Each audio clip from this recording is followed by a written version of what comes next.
So the big question is this. How entrepreneurs like us who have been breaking with old beliefs, like the idea of holding a 9-to-5 job and living paycheck to paycheck, taking a lifetime to reach business and life success as the only option we have? How do we grow our business in a way that lets us highly service our customers, getting our products and services and the things that we believe in out into the world without diluting our life but enhancing it and taking the journey of internal and external growth? That is the question, and this podcast will give you the answer. Your host is Marina Simon, and welcome to 10 Exit. Life and business as usual? Never again.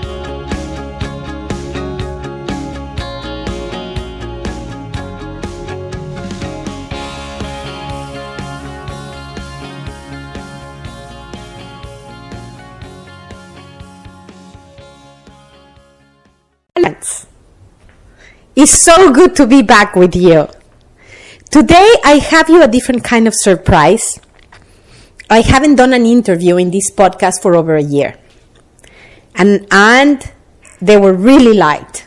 But today I have a different kind of being in this program.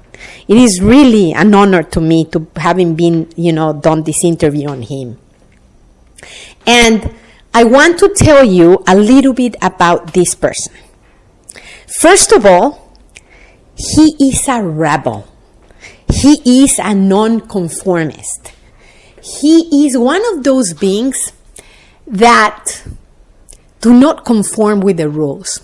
He's one of those crazy misfit rebels, right? Troublemakers, round pegs in square holes.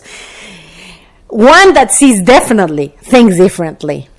And he might not be too fond of rules, right? But he is quite amazing. His name is Hilton Bell. He's a mate from Australia.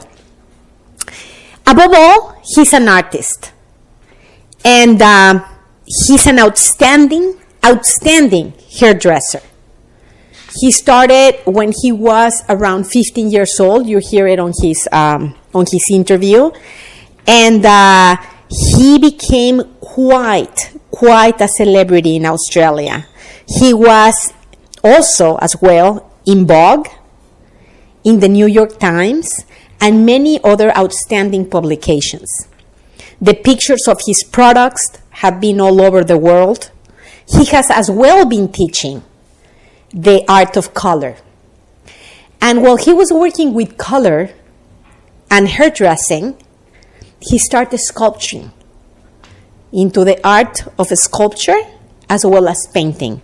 And he has done quite outstanding, pieces of art. You can see more about him and pictures of all his trajectory, this life, in HiltonBell.com. HiltonBell.com. You'll see his pictures and many of his art pieces as well there. As well, he's a chef. He loves high cuisine and he does it amazingly.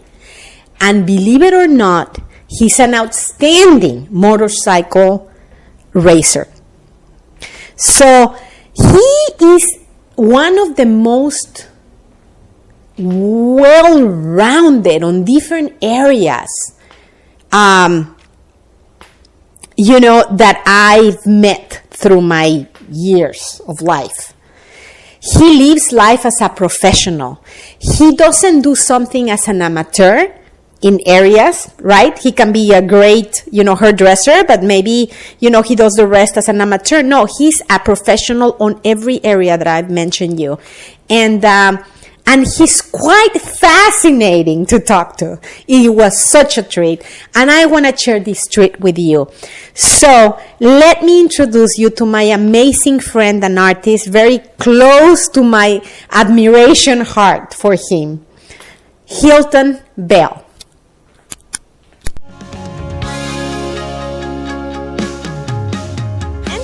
So today I have you an amazing surprise. I'm here with Hilton Bell, entrepreneur, artist, business owner. He has been featured in Vogue, in New York Times, and many other publications. And he's from Australia. What city from Australia? Number, but mostly Melbourne, mostly. Okay, good. So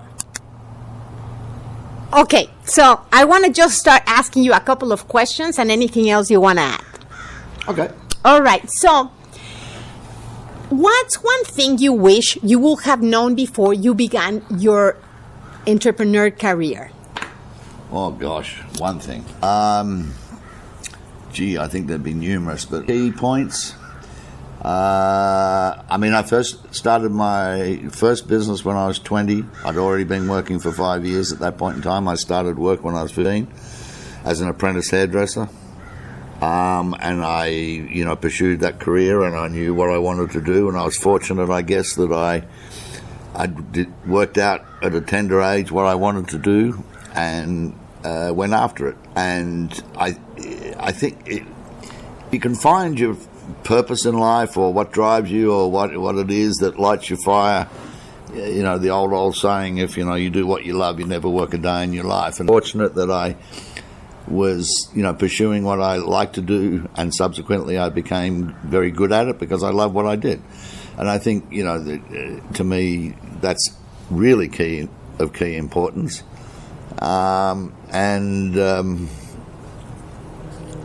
Okay, thank you.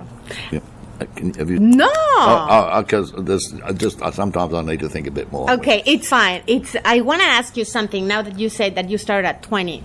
Like, do you want to share your story where you were going to school alive? Like, you start looking into the future and see if that was adding to where you were going or not, and the decision that you took, and what happened after and why, Sure. Well, I guess, as I said, I decided what I wanted to do at about the age of 14. I was quite happy at school, but at the time back then hair was somewhat about my own hair, and they didn't like the way I looked. And I remember getting into trouble because my hair was different. I had a blinding flash at one, I thought education was about learning stuff, and what I come to realise at that particular point in my particular case is that they were trying to make me conform. So I went, I don't really need any more of this to pursue what I want to pursue. So I basically, and I'm not advocating that that's right for everybody. If you want to, or you want to become a doctor, or many, many things, then you need to advance. But in my particular case, I didn't need that. I went and got education afterwards. Later, I actually think it's interesting because there's certain points that I think a lot of people go, oh, fine, I want to be a doctor, etc., etc. But there's this point of education, I think, which is really just filling in time. I think later high school, is somewhat babysitting, actually. And I think, I want to be an engineer at an earlier age than what most people are channeled off into their particular specialty or career. I think that could actually happen a lot earlier. In other words, if you want to be a doctor, yes, you need to, but why aren't people, or an engineer or whatever it might be, like age 15, age 16? Why can't you be pursuing what it is that lights your fire? And I just wonder how many people, I really want, whatever age it might be, 12, I'd really like to be a blah, Right. Then come to the age of 17 because they've been filled with so much education, they actually don't end up pursuing. I've spoken to over many years is like, oh yes, I always wanted to be a blah, but really I ended up being, going into the corporate world and getting an MBA and and I became corporate executive. But my actual love was, and they never actually got to do it because they got caught up in this thing called general education. And I wonder whether that's smart generally, or I don't think it is. And in my case, I basically left school at 15 and pursued a career, back at that point in time. And in Australia, you did a 4-year apprenticeship under a master hairdresser, and you learnt your skills, and you went to and I was fortunate enough to work for a very good hair training and one thing and another, and it was at the beginning of the sassoon in terms of the whole sassoon approach to hair and the aspect of geometry and perfection in hair cutting and etc., etc. So I was in the right place at the right time to and all that sort of thing. So I pursued that with a passion. And by the age of 20, I basically already had 5 years of experience. And so I opened my own salon, and it went from there, so to speak, with a lot of energy and enthusiasm and all those things that one has when you're 20, etc. So my career took off from there. That's awesome. Okay, let me backtrack when you were 15. So you're 15. What got you to really find what was your passion? And then, what did your parents say when you say, okay, good, I'm quitting school, I know what I'm doing, and this is what I'm going for? Good point. Full credit to my parents, because I grew up on a farm. I was a country boy. I went to the city to go to secondary school and all that sort of thing. But farm boy to becoming a ladies' hairdresser was, not exactly something you'd put together. But I guess, that whole point in school where they start to go career aspects of what do you like, what do you do, asking questions, and I like fashion, I like art, I like creating, all those sorts. I looked at a number of things and went, at the time I started to cut my own hair because I couldn't get anybody else to cut it the way I wanted it, and sort of discovered that to me, working with hair wasn't difficult at all. Having said that, learned it properly, I realised, well, there's a lot to ears. But also all the component parts. There was hairdressing, there was fashion design, interior design, architect, those sorts of things appealed to me.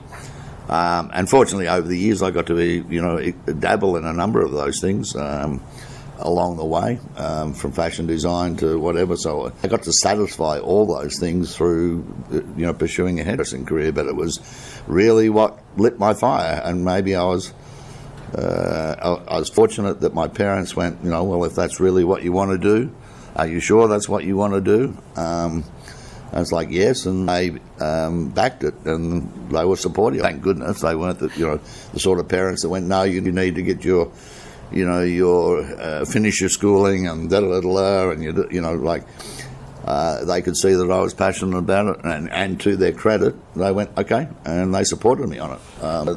Full credit to them, actually. That's awesome.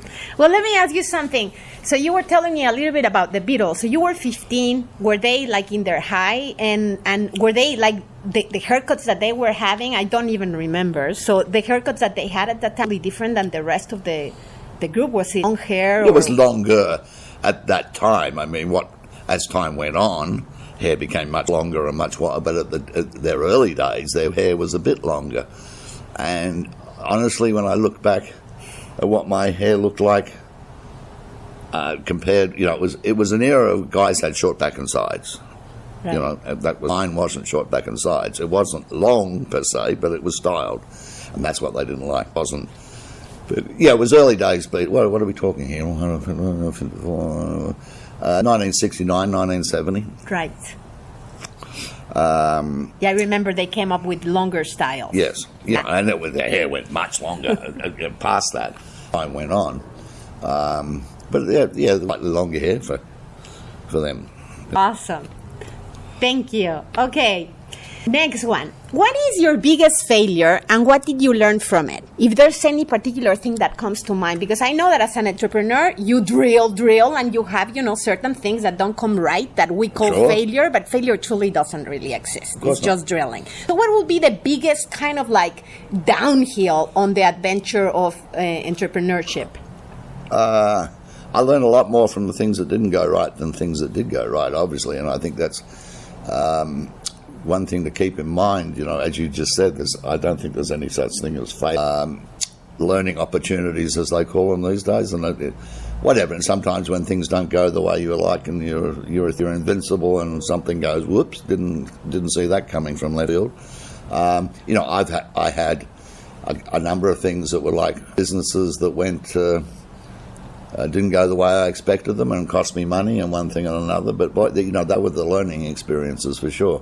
I guess, being young, it's all, I'm going to make this work come hell high water, and it's hard work, putting in the hours, putting in the time, making sure there's a quality and a standard there, making sure people get great service and quality of what they're purchasing, and you're giving them really amazing work or a really amazing result or product or whatever it might be, and people, how do you grow something? You actually, in whatever it is. I think that's fundamental to anything. But things that didn't, the failures, I guess earlier on it would have been more along the line of believing that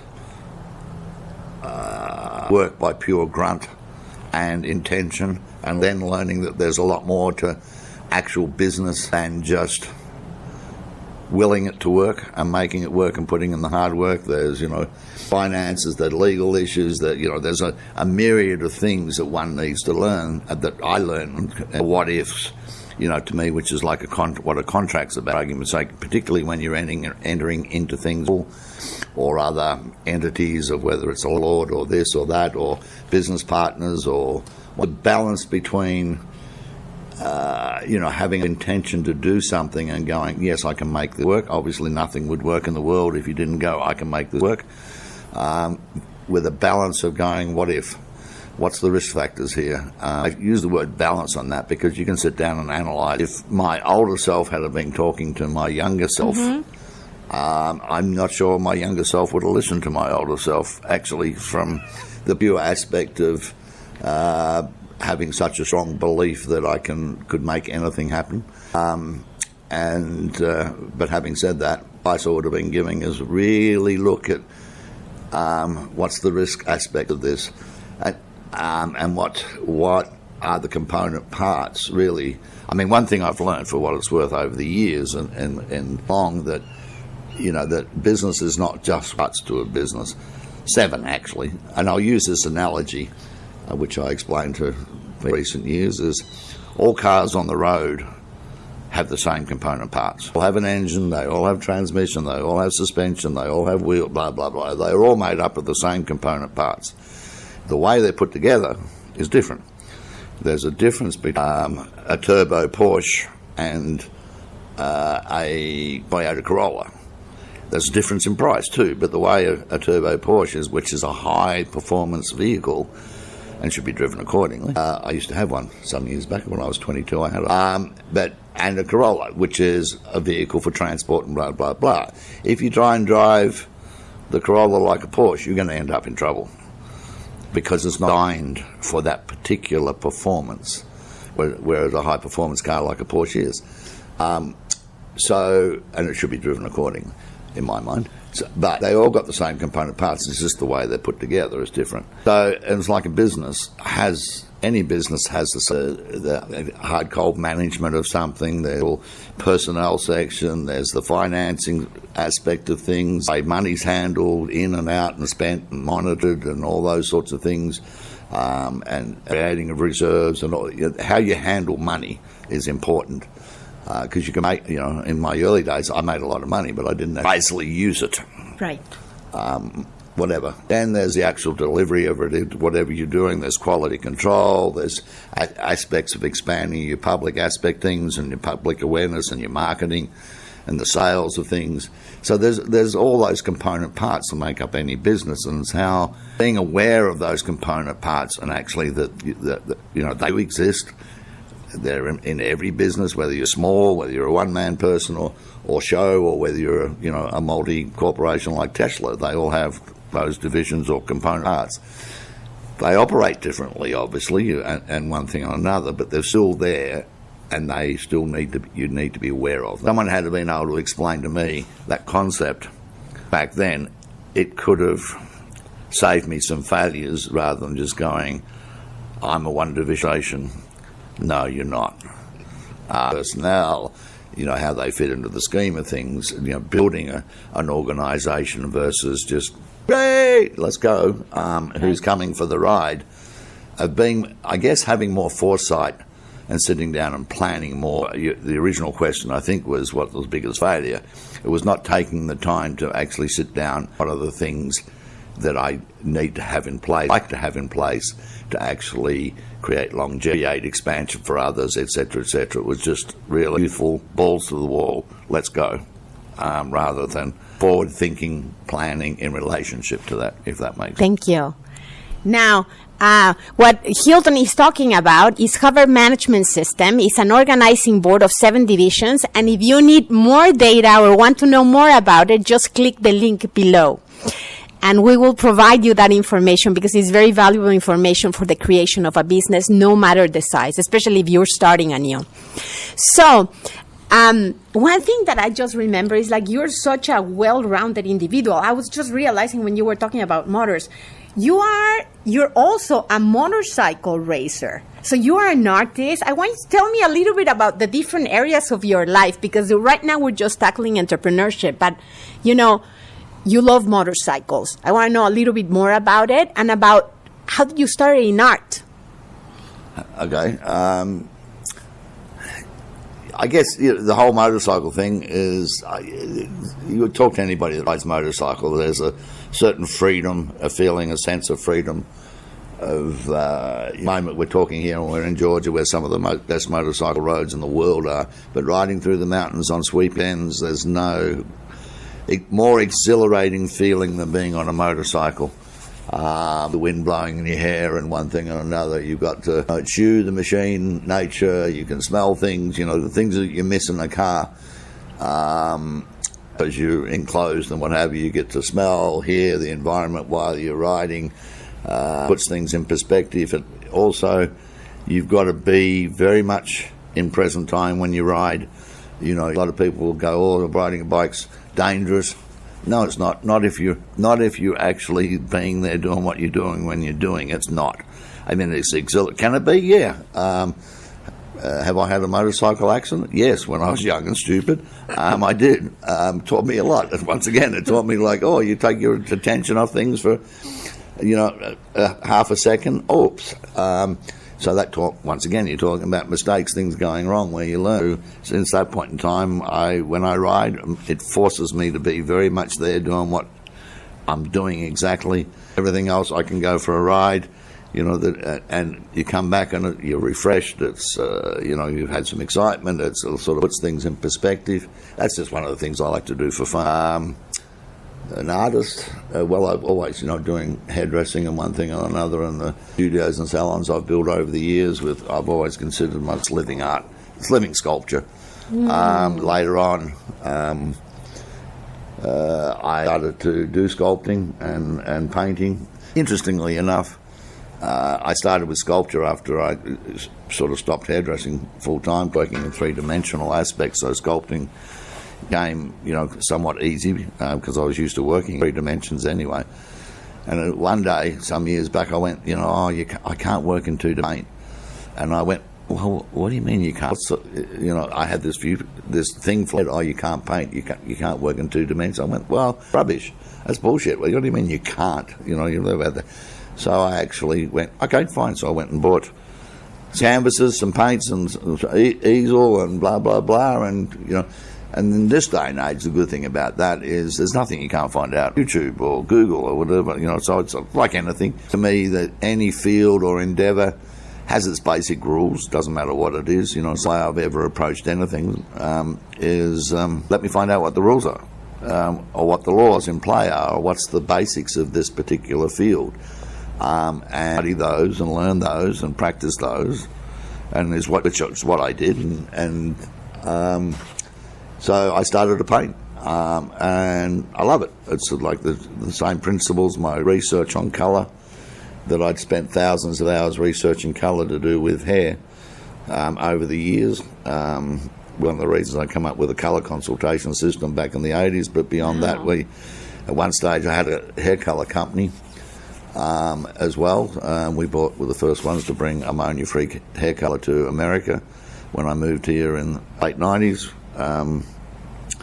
And so I researched colour and found a whole bunch of laws that then I applied to painting as well. That I understood colour more than most because the way colour's been taught for the last 100 years is actually wrong. There's no such thing as primary colours. the colour wheel, the way it's being taught is not correct, and the whole physics of colour, it's effectively a wavelength, but colour's a wavelength. So I looked at it from a completely different standpoint and went, okay, and that all those things I uncovered from my research of colour applied to painting as well. So it's just understanding, because what you're doing in painting is working with light and shade, and the interesting thing about nature is there's no such thing as primary colours, or there's no such thing as straight colours. If you look at no such thing, okay, but and what creates distance and what pulls things forward and what all those sorts of things is the same as hair colour. And just as an aside, what I uncovered from a friend of mine, a music seminar, he teaches music as a spatial relationship. And what I uncovered as I researched colour more and more, that the laws of music, the laws of colour, the laws of fragrance as well, because I speaking to a fragrance maker, and they use the same language.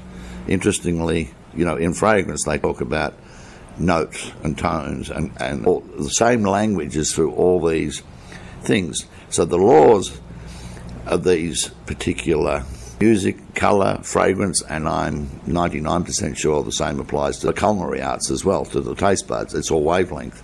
And it's the way you put a good chef, the way he puts a dish together, and the herbs and the fragrance, blah, blah, blah, and everything he'll use. There's the difference between, and the way I cook, I really enjoy cooking. It's like, this needs more earth, it needs more top end, it needs more sweet, it's a bit sweet, it needs more tartness. So you're actually creating a balanced meal. And that, that everybody experiences that, where you'll taste something, you go, and your taste buds are just going, afterwards it's like the satisfying harmonic, if you do a meal where afterwards you're just going, yes, my taste buds are just delicious.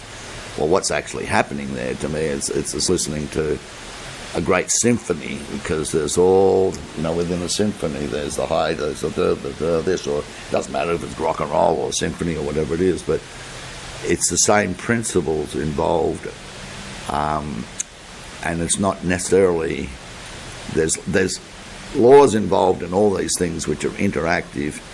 That's a fascinating area, because my study of colour translated to music, it translated to fragrance, translated to cooking, because all the laws of the... Oh my God. I've gone off on a bit of a waffle there. What was the original question? No, I love it. I was just realizing that each of the senses have the basic laws, and you can take each of the senses to a point of art where they move into aesthetics. Oh my God, and it's just wavelengths, and it doesn't matter if it's taste, if it's smell, if it's sight, if it's shape. I mean, it's Correct. Pretty amazing. Now I understand why you cook. Now I understand. I bet you there's also a aesthetic point on running motorcycles and a rhythm on it. And, on sports, it's not only what we know as art, quote unquote, because you can take the riding of a motorcycle to an art point, because it's ability, and you move with rhythms. Oh my God, this is so interesting. And you're correct about that. It's like I went a few times. I did Keith's motorcycle racing school, and he talks about the art, all the component parts involved of the physics, the feel, all those things, of understanding all those forms, and they operate on a motorcycle. Competence, I mean, to me, one of the most wonderful things for me that I appreciate is competence in anything. Property in Australia, at 178, I had a guy in with a big bulldozer, and he was creating a dam, or a pond, if you like, and putting a big wall up, and I sat and watched him, and then part of it was I had him take the top off a small mound, because I was going to build a house there. And I said, watch this guy on a huge bulldozer work this thing. I just sat down and watched him. The competence of this guy, it was like watching an artist take this machine and actually go, I need another, get out and go, no, it's not quite so flat, and you get up there and take this blade that was, it was a 30-ton machine, or probably, and I just sat and watched this guy. What an artist, because it was competence, someone who knew their equipment and could control it in a way that he was taking an inch of something with this huge machine. And blows me away. I can sit and watch competence in anything. It's like, to me, watching a good chef in the kitchen, and he's nice and he's blah, and he's preparing a meal. And, you know, I watched the amazing chef debone a chicken one day, and he like did it and with such art and all. It was like, wow. And there's nothing, deboning a chicken sounds horrible, but it was like watching this guy do it with so much competence. It was like, wow. You know, I think competence is anything, is just a thing that sets me on fire anyway.